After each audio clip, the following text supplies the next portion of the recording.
Here I have POCO X5 Pro, and today I'm going to show you how to hide albums in gallery on this device. To do this, firstly you have to open a gallery, then switch to the albums section. So for example, let's hide downloads albums. So what you have to do is to hold your finger on it and then just tap hide and OK. And as you can see, this album just disappeared. You can't find it anymore.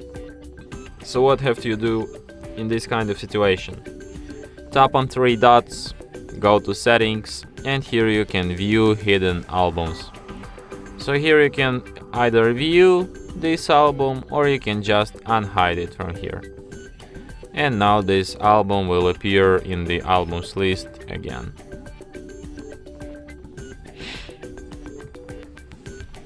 And that's it. Thanks for watching.